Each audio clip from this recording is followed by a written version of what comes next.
back to the show today. We are talking about tanking in the NBA. Tanking is the universal term for trying to lose. I'm honestly not really sure where it came from. Some people say it's from the boxing world. Apparently people would pretend to lose fights or just throw them. Other people think it's a military term, just meaning to destroy something with a tank, which feels more accurate to me, because when a team is tanking, it means they're trying to destroy themselves. But why would a team try to destroy itself? There's no industry where a business would try to be uncompetitive. But in sports, you gotta do it, or at least in most sports. The NBA has a built-in anti-talent monopoly system, because sports leagues really only thrive when there's some degree of parity. The main way the NBA regulates talent is by rewarding the worst teams in the league. They reward these bad teams by giving them the highest picks in the draft. That's why every year the top draft prospects are going to the teams that sucked the previous year. And it's not only that they're getting these draft picks, these teams have the ability to retain these players for 4 years on very inexpensive contracts. That is the nicest part of NBA draft picks. The players, by comparison, are very inexpensive for at least those first 4 years. And not only that, the team that drafted those players is allowed to extend them or re-sign them for more money than any other team. Think of it as a stock option. So the team doesn't need to re-sign the player when it comes time, but they can if it is in their best interest. Here's an example. DeAndre Ayton was drafted as the first overall pick in the 2018 draft by the Phoenix Suns, because the Suns sucked the year before and they got the #1 pick. But 4 years later, DeAndre Ayton's contract ended. Now DeAndre became a free agent, right? No. Players at the end of their rookie contracts become restricted free agents, meaning DeAndre was allowed to get an offer from another team, which he did. The Pacers offered him a max contract, but the Suns had the option to match the offer from the Pacers, which they did. The Suns basically took the Pacers contract, crossed out Pacers and wrote Suns, and then offered it to Ayton. That's the level of privilege a team that drafts a player has. From a business sense, the most valuable asset an NBA team can have is a good player on a rookie contract. So how cheap are we talking when we're talking rookie contracts? Well, let's compare two contracts that were signed in the summer of 2023. Let's look at Victor Wembanyama's contract. And keep in mind, Wemby was the #1 pick overall, so he got the most money of any of the rookies that year. Wemby's contract was signed for 4 years, $55 million.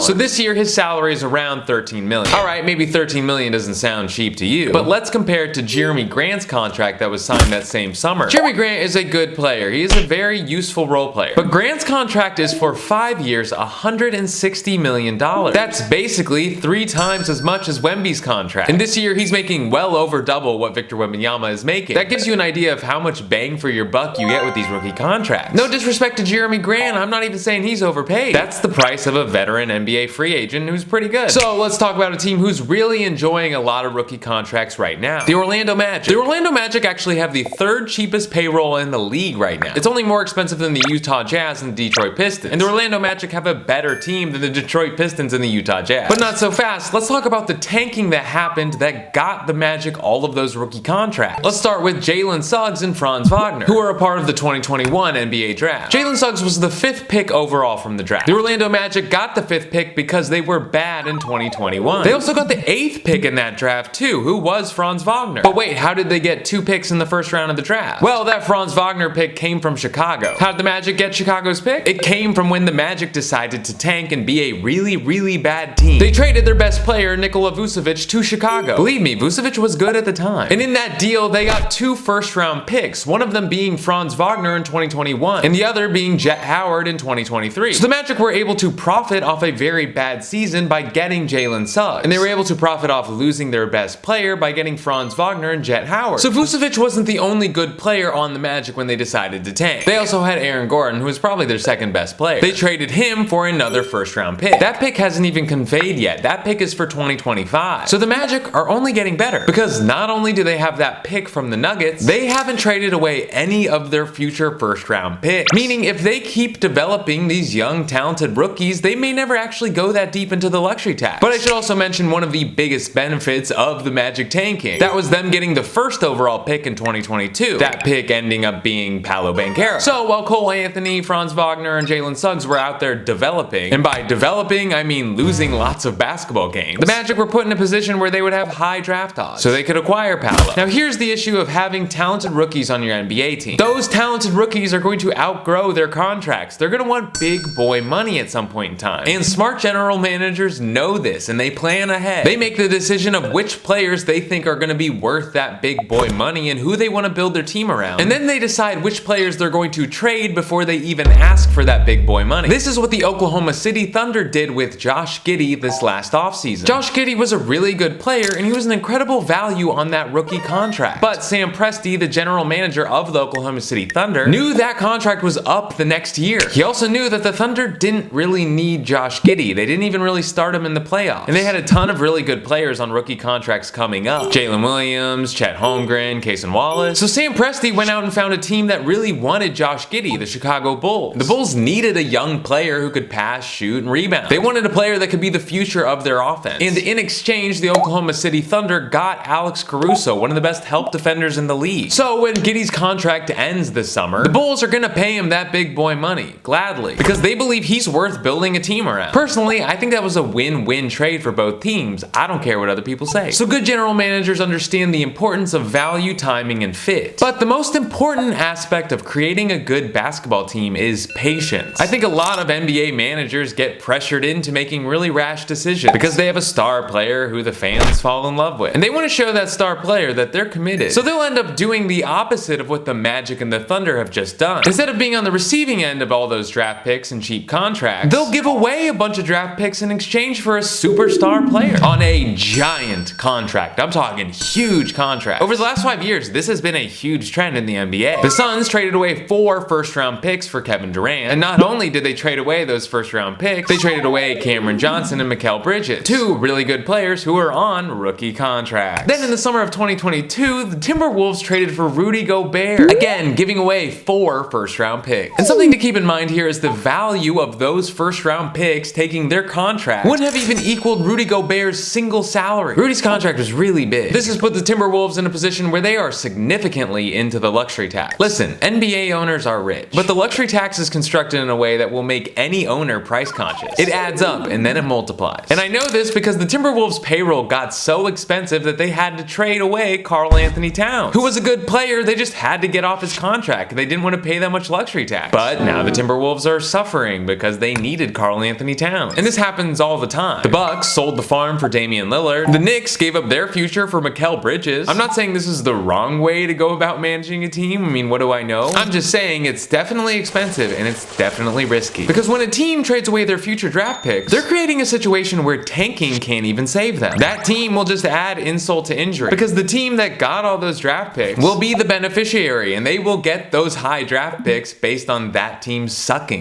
All right, thank you for being here. Leave a comment. I'll reply, leave a suggestion. It had to be a suggestion. I also did a video, I did an old video on this, but it was not good. Like the video. I don't think I said like the video. Be good to your mothers. Eat a corn dog.